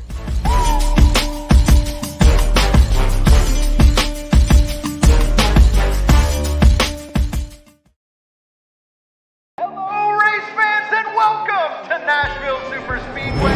That's right, guitars and fast cars right here in Music City. This summer, NASCAR is back at the Nashville Super Speedway. Get your tickets now to watch your favorite driver take on the 1.33 miles of concrete chaos. Visit NashvilleSuperspeedway.com to lock in your spot June 28th through the 30th for the Ally 400 race weekend. With Lee Company technology, the best handymen are hands-off. Lee Company techs have been using visual findings and other smart technology tools for years to add transparency and virtually take customers along. You see what we see, whether we're in a crawl space or on a roof. With Lee Company, technology helps us help you, no matter what's happening in the world or at your house. Piggly Wiggly, located in Neely's Mill Shopping Center, is Columbia's locally owned and operated Cost Plus 10 grocery store dedicated to serving the community with low prices and smiling faces. Piggly Wiggly offers fresh, hand-cut meats daily, as well as daily hot plate lunches from their deli counter. You're certain to see smiling faces and a helping hand when you're here at Piggly Wiggly. Come by and check out our fresh produce, high-quality meats, and more. Down home, down the street, we'll see you at the Pig. Whether you're an athlete or a weekend warrior, when it comes to your performance, don't settle for anything less than excellence. We're proud to announce that Mid-Tennessee Bone and Joint Clinic is now Tennessee Orthopedic Alliance of Columbia, where we are redefining sports medicine and orthopedics. Tennessee Orthopedic Alliance's team of expert sports medicine physicians understands the unique demands of your body. TOA Columbia specializes in personalized orthopedic care, offering state-of-the-art treatments for everything from sports injuries to joint replacements. Learn more at toacolumbia.com. Custom Stone Handler supplies over 600 distributors and suppliers with quality stone products. Along with River Stone, we produce and distribute over 100 building, landscape, and other bulk products. Our goal is to provide quality products, service, and partnerships to ensure our customers' success. We firmly believe that the measure of any person or company is how they treat other people and customers. Give them a call at 931-490-4990 or visit CustomStonehandlers.com.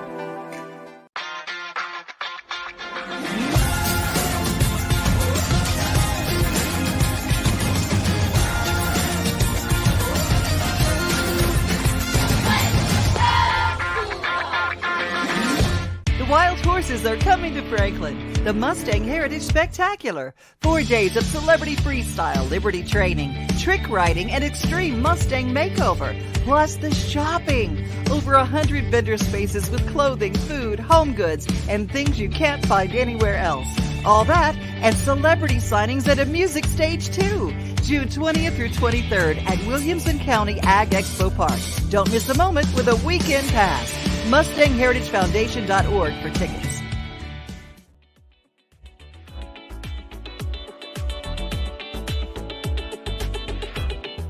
Welcome back to Throwback Thursday here on Main Street Sports Today, presented by the Tennessee Orthopedic Alliance of Columbia. I'm Maurice Patton, along with Wade Neely. Always fun when we can get Ryan McGee, and looking forward to hopefully catching up with him here in a few weeks. I text somebody this after our combo the other day with him. I said, we brought him on obviously to talk Omaha and baseball, but that's a guy you could literally just ask. I mean, you don't know where the conversation is going to go, but you know it's going to be fun and you know it's going to be entertaining. Yeah, both of those. I mean, because I kind of came out of it and thought, we didn't talk as much Omaha as I would have liked. That's what I was thinking too, but we still had fun. But, I mean, it's Ryan McGee. Yeah. Right? Yep. So, yeah, we know what we're going to get here, and it's going to be fun.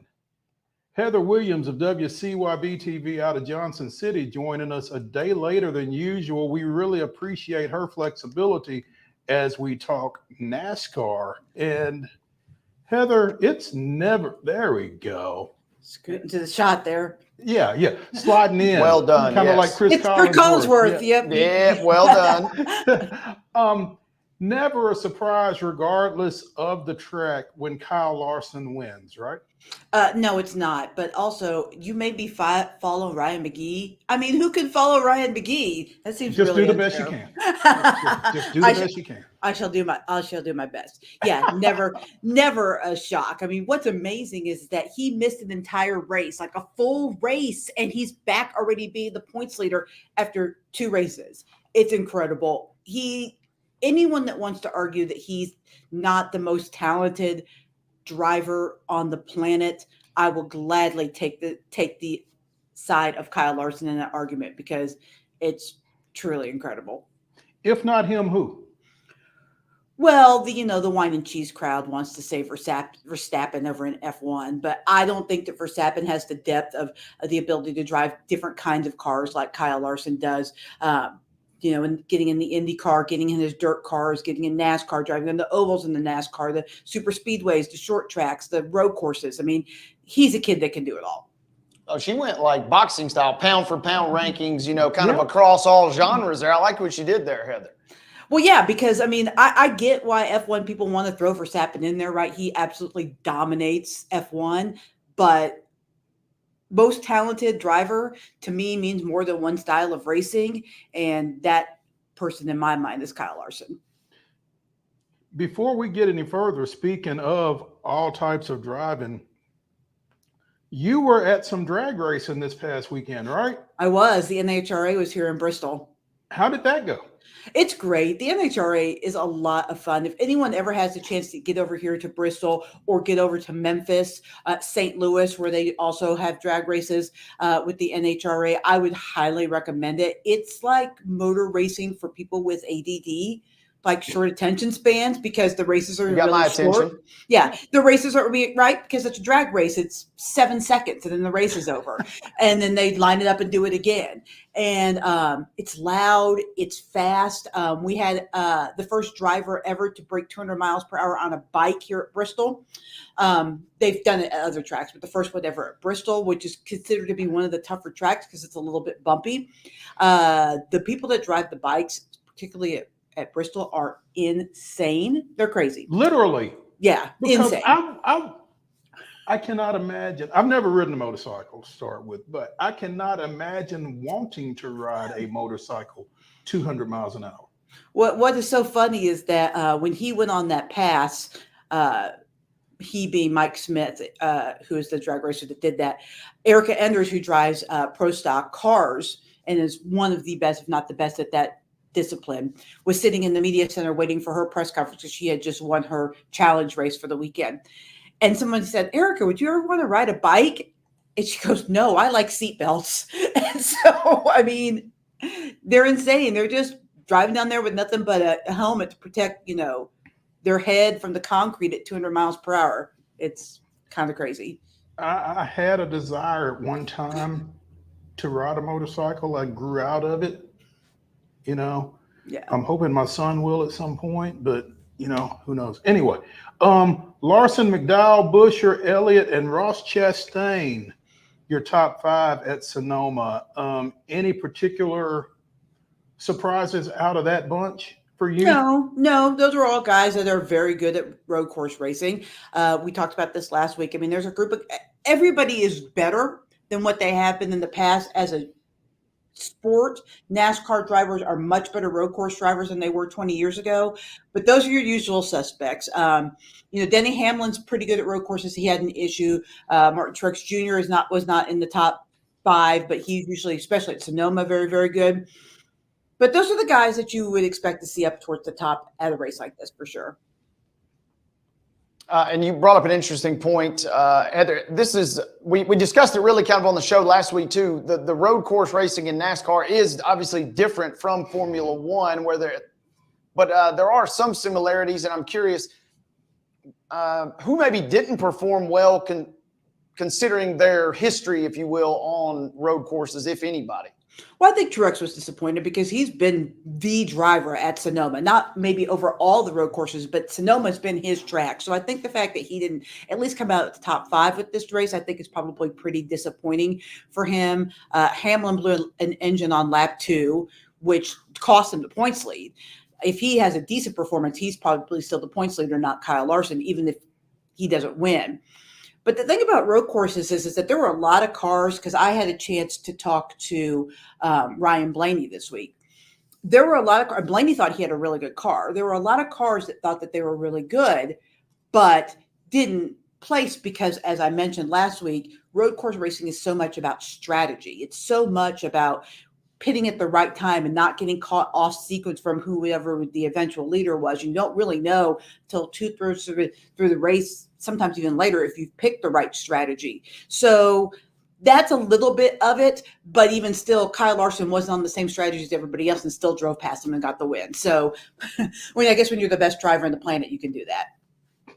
And I'm also curious, are there true kind of almost specialists? We know everybody can kind of almost hold their own. Are there some guys that when you go out to a road course, hey, they have an outstanding shot to win this? And then on the other side of that, are there some guys, hey, don't really count on them having any sort of great performance at all? I'm just curious, kind of the second question is pretty.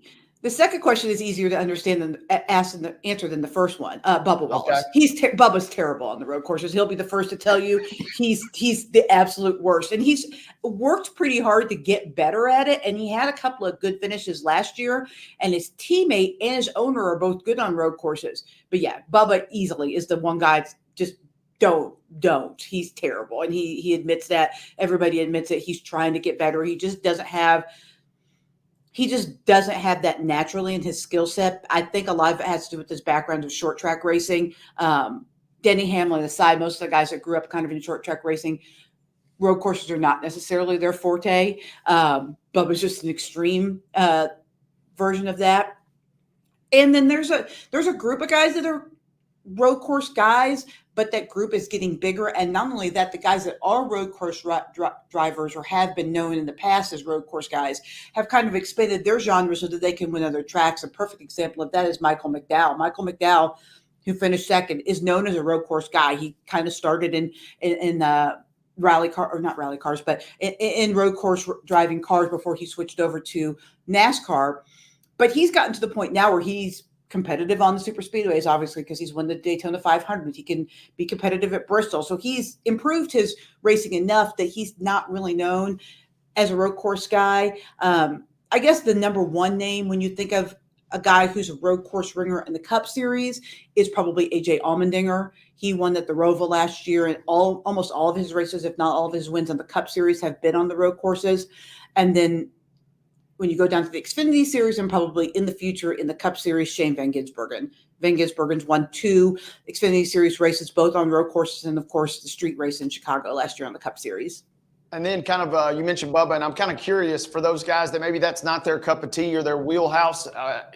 Do you just kind of show up and just kind of punt and just, hey, whatever we get, we get? Or how do you approach that race knowing it's not maybe your best effort? No. Bubba's actually worked really hard. He probably spends more time than anyone in the simulator trying to work on his rhythm for the road courses and to get better at it. And they spend a lot of time in the simulator on iRacing, trying to get the skills to be able to race on the road course. And they attack it like, we're going to try to go out there and do it. And, Bubba had 2 top 10s, I think, last year on the road courses. So he's not like just throw it away every time. He's got the ability to, he's got the ability, if the cards fall right and he doesn't make a mistake, to get a good finish on a road course. But it's so easy to make a mistake on a road course, especially if you're not very good at it. And then it's harder to make it up if you make a mistake. Heather Williams of WCYB TV in Johnson City joining us here on Main Street Sports Today, presented by the Tennessee Orthopedic Alliance of Columbia. You guys kind of went there to some degree, but I was going to ask you, Heather, if you're not a good road course driver, what do you do to get better? You get in the simulator. I mean, there's no open weeks or anything like that where you and your team can go out and actually put a car on a track. But what do you do to get better, to close that gap? Yeah, and you're not really allowed to test either. I mean, there are some Goodyear tire tests or some those kinds of things where if you're not a good road course driver, you're hoping they pick you, but they probably won't because they want good road course drivers to do those tests. But so, yeah, you're very reliant on the simulator and then on iRacing. Most of the guys, thanks to COVID, have pretty elaborate iRacing rigs at their places of residence where they could get extra time in addition to the simulator time that drivers can get every week. Next up is Iowa, not a road course.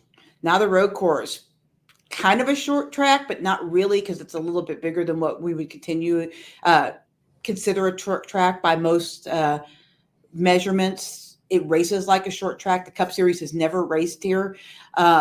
So guys that have been recently, like in the last 10 years in the Xfinity Series, will have a little bit of an advantage over the older guys because the Xfinity Series does race at Iowa.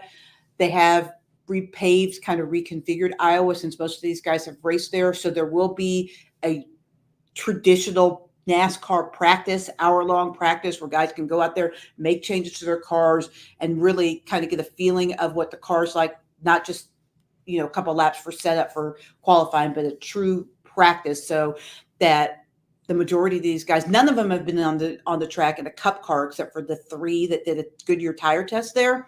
But so everybody will get a chance to kind of learn the track. So this is a wild card. I mean, I would think that the guys that have run well in the Xfinity Series at Iowa, like a Chase Briscoe or a Christopher Bell, would have an advantage. But the track is different and it's a different car, so not necessarily. How did Iowa get a Cup race, having never had one before? Well, they've wanted one for a long time. And when NASCAR put out the schedule this year, allegedly, I don't know this is just what the talk was, they were trying to get a Cup race out of the country, either in Mexico or in Canada. And when that race fell through, NASCAR actually owns the track in Iowa, because there are tracks owned by NASCAR and tracks owned by Speedway Motorsports, which is Bruton Smith's organization. They own Bristol and Nashville Super Speedway. So NASCAR already had Iowa, and the people of Iowa have been begging for a cup race for probably 10 years. So they just decided, since they couldn't get this worked out, that they would use this as an opportunity to test the Iowa market to see if it can sustain a NASCAR race and see how it goes. That's interesting. We're not going out of the country, so let's go to Iowa. Basically. Right to the middle. Speaking of, Heather, I read an article right before you joined us on Fox Sports and talking about Iowa and getting this race. And they asked some of the other drivers, specifically Chase Elliott, what other courses they might like to see. And Heather and Mo, you'd be curious to know, there's one course or racetrack pretty close to us here in Middle Tennessee.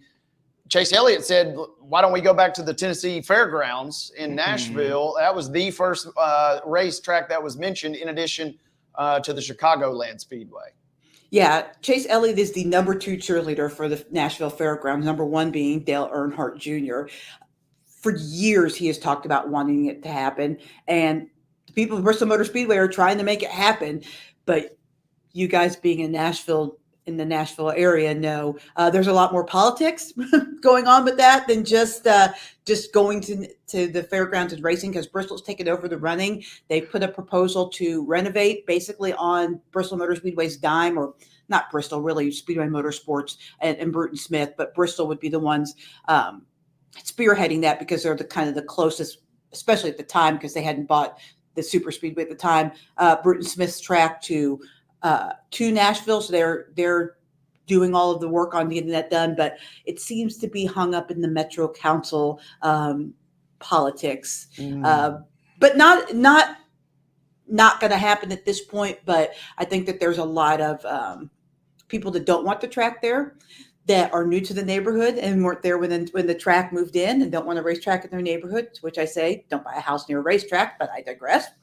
And then there's also a lot of people associated with the soccer stadium there that also don't want that there, because they think it would just cause too much congestion in the area.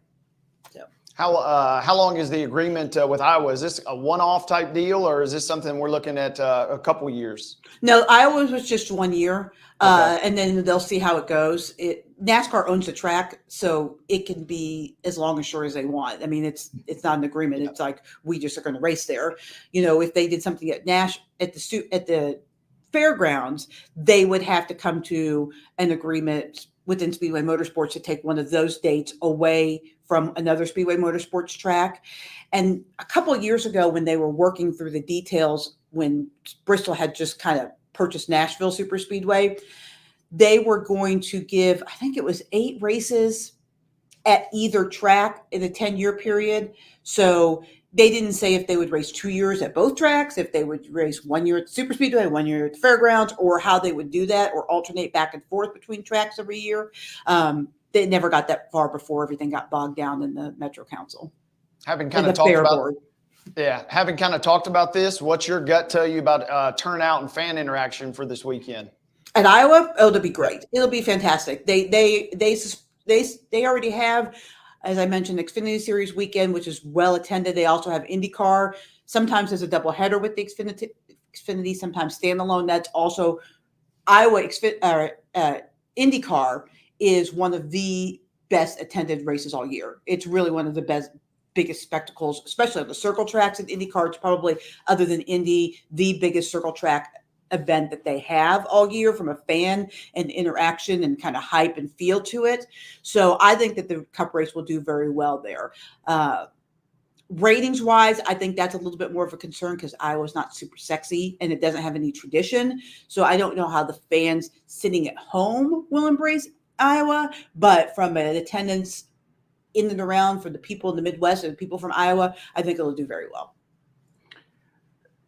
Heather Williams of WCYB TV in Johnson City joining us. Heather, you described Iowa as, too long for a short track, too short for a super speedway, basically. But how does that play into the racing? Who do you like, or we don't ask you that anymore, I don't guess, but who would you expect to be particularly worth watching Sunday night?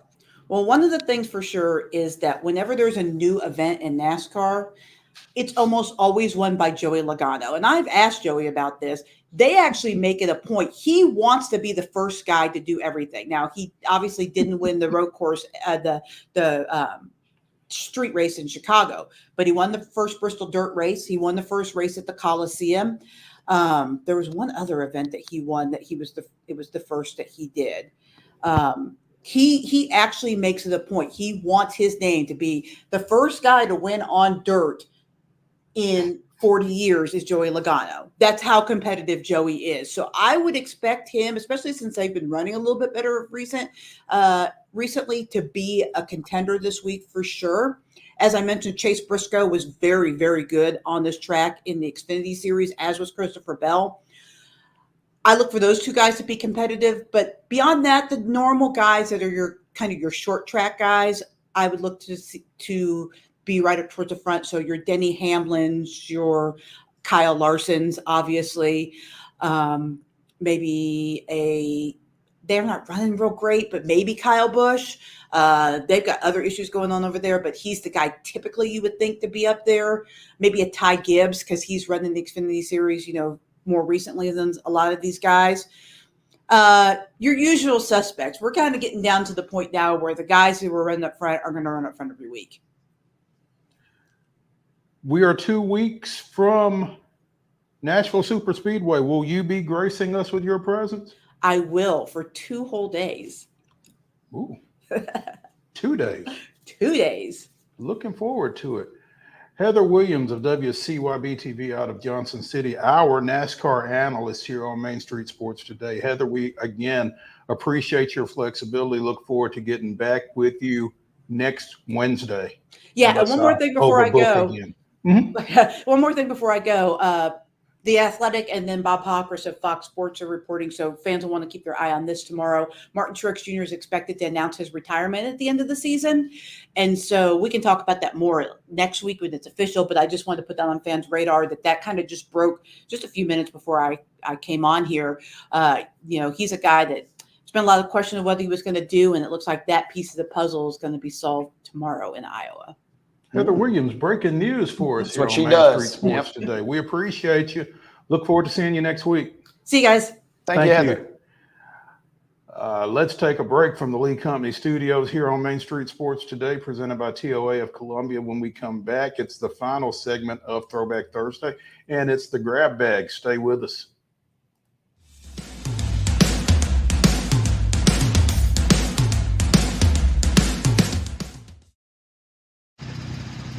Are you the biggest race fan?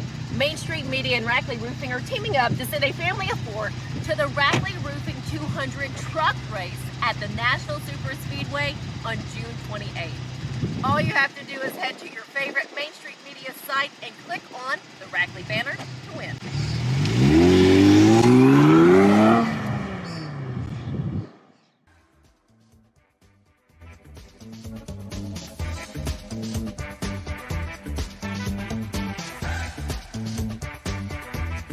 Closing things out here on Main Street Sports Today, presented by TOA of Columbia. It is Throwback Thursday. It is the grab bag, and no Porzingis, no problem. Boston 106, Dallas 99 in Game 3 of the NBA Finals last night. The Celtics are 48 minutes away from an NBA championship. Yeah, crazy game last night.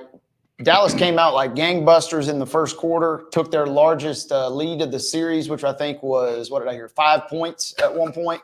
They got up commanding 5-point lead. But they got up 13 and threatened to kind of run away with it early. And then the Celtics caught fire.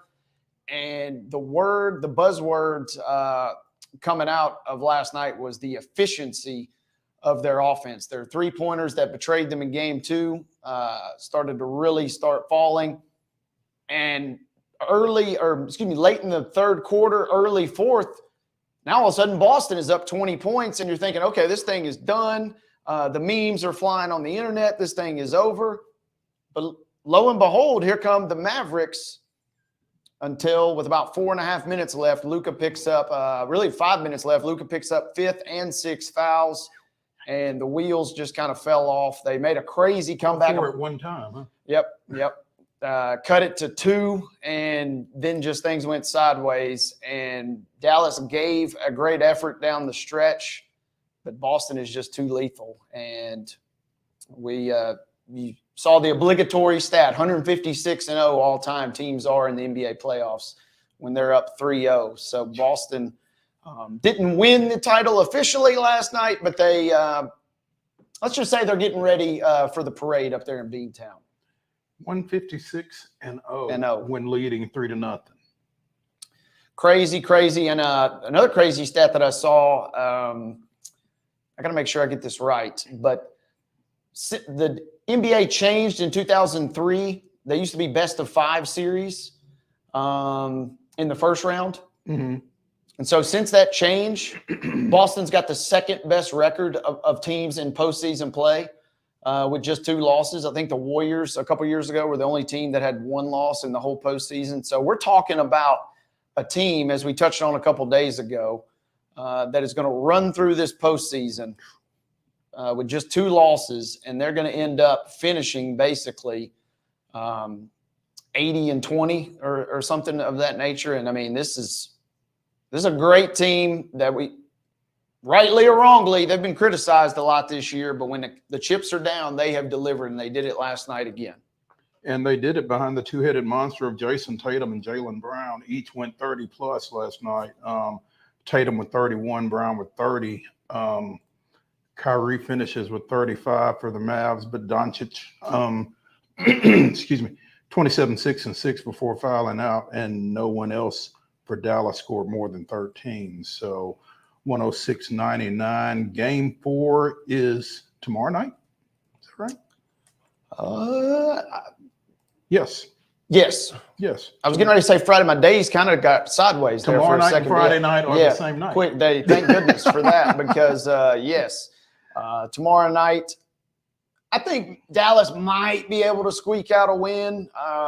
The gentleman's sweep? The gentleman's sweep could be in play. You know, and really, Boston may not even mind that.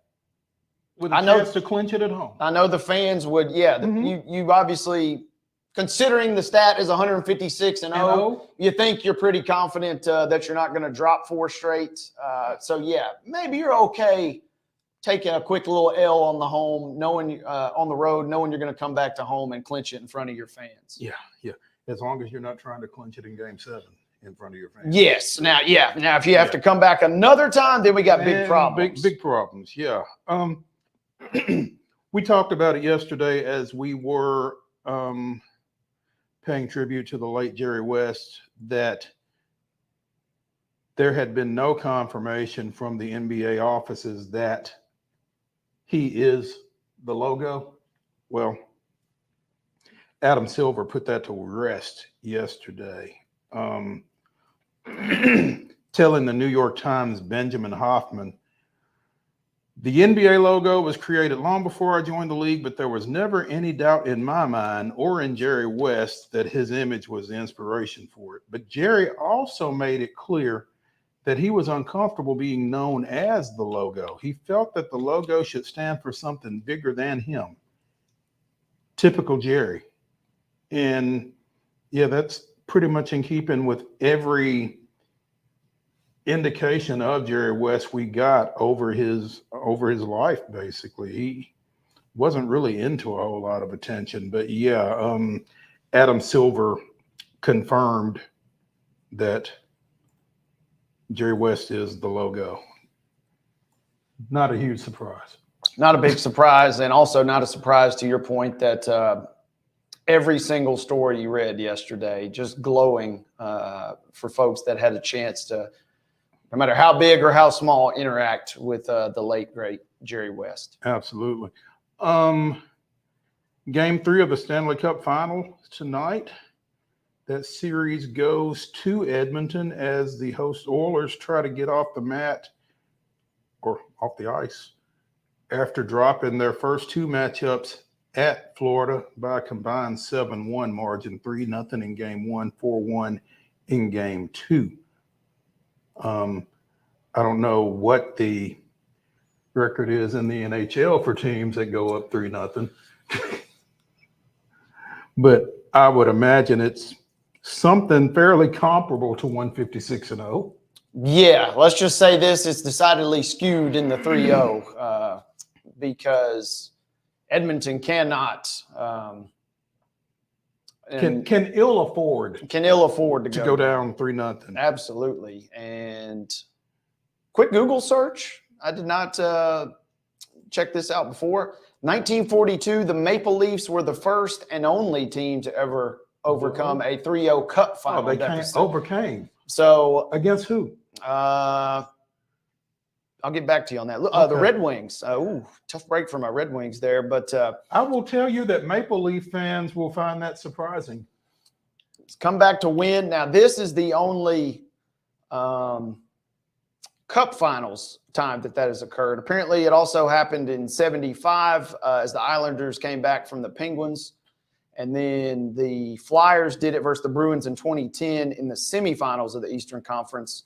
And then as recently as 2014, the Kings in the opening round of the Western Conference came back. And another crazy note on that run, the Kings won 3 Game 7s in that playoff year. Good Lord. So they go on. Kids, they go on to win the Cup that year, and for good reason, because, man, think about how crazy that is. Could have been eliminated in the first round, down 3-0, and go on to win the whole thing. I mean, with 3 Game 7 wins. With 3 Game 7 wins along the way. Take your heart meds if you're a Kings fan, huh? Absolutely. Yeah. Little baseball news. Congratulations to Austin P outfielder Lyle Miller Green. He became the governor's first NCBWA, that's National Collegiate Baseball Writers Association's first team All-American selection. Transfer from Oklahoma State, was the ASUN Player of the Year this past year for the Governors, and had a stellar campaign for them, as my computer is betraying me here, but set conference records for home runs, runs batted in, and runs scored, as well as Austin P records in each of those. Also set school records in slugging percentage, on base percentage, and walks, while helping the Govs to their first ASUN regular season championship. So he is joined on the first team by Tennessee's Blake Burke. Christian Moore from UT was named to the second team, despite winning the Triple Crown in the Southeastern Conference. Doesn't seem right, does it? It doesn't seem right. You are the Triple Crown winner that's leading the conference in home runs, batting average, and runs driven in arguably the best conference in the country. But you are the second team All NCBWA All-American. AJ Causey and Drew Beam from UT both named to the third team. So congrats to those folks. And speaking of Austin P, real quick before we go, we mentioned former Ravenwood standout Zane Denton had gone into the transfer portal from UT after not playing this past year. He has popped out of the portal and is in Clarksville. Will play for the Governors for his final year of eligibility. Great ad for that program. So we will see how that goes, as Zane will be in his third program after signing with Alabama out of Ravenwood. That's going to do it here for the Throwback Thursday edition of Main Street Sports Today, presented by the Tennessee Orthopedic Alliance of Columbia. When we join you tomorrow, we will have Ben McKee from Omaha and Jeff Hem from Gwinnett. So join us 2 o'clock tomorrow afternoon right here in the Lee Company studios. We will see you then.